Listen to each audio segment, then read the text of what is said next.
Hi மக்களே, welcome back to Chennai Computers. Lenovo Lock series, Lenovo key series laptop, Core i5 12th generation HX processor, 512GB SSD, 12GB RAM, Windows original operating system ஓட laptop, RTX 2050 graphics card, 4GB graphics card variantல 59700 ரூபாய் including GST ஓட laptop. இந்த laptop ஓட ஏற்கனவே சொன்ன மாதிரி 500 rupeesல ஒரு gaming back, அது இல்லாம ஒரு மவுஸ் ரெண்டையும் கொடுத்துறாங்களா?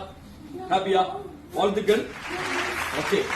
லேப்டாப் இதுவா இருந்தாலும் பார்க்கலாம். Dell HP, Lenovo, Acer, Asus, MSI, Samsung 7 brand laptop எல்லாமே ஒரே இடத்துல மற்ற ஷோரூம்ல கிடைக்காத நிறைய பிராண்ட்ஸ் மாடல்ஸ் நம்ம கிட்ட அவைலபிள் இருக்கும். ஆஃபர் பொறுத்த வரைக்கும் கேமிங் லேப்டாப்புக்கு வெறும் 500 ரூபாய் பே பண்ணி ஒரு கேமிங் லேப்டாப் பேக் அது இல்லாம ஒரு கேமிங் மவுஸ் இந்த ஆஃபர் வந்து April 30 வரைக்கும் அவைலபிள் இருக்கும். இது இல்லாம Bajaj finance EMI, credit card, debit card EMI, உங்களுடைய ஓல்டு லேப்டாப் எக்ஸ்சேஞ்ச் ஆப்ஷன் எல்லா ஃபெசிலிட்டி நம்ம ஸ்டோர்ல இருக்கு. 29,000 பட்ஜெட்ல இருந்து அப் டு 3.5 lakhs வரைக்குமான கேமிங் லேப்டாப் எதுவா இருந்தாலும் சென்னை கம்ப்யூட்டர்ஸ் கோடம்பாக்கம் இன்னொரு வீடியோவோட இன்னொரு ஆஃபரோட சந்திப்போம். தேங்க்யூ மக்களே.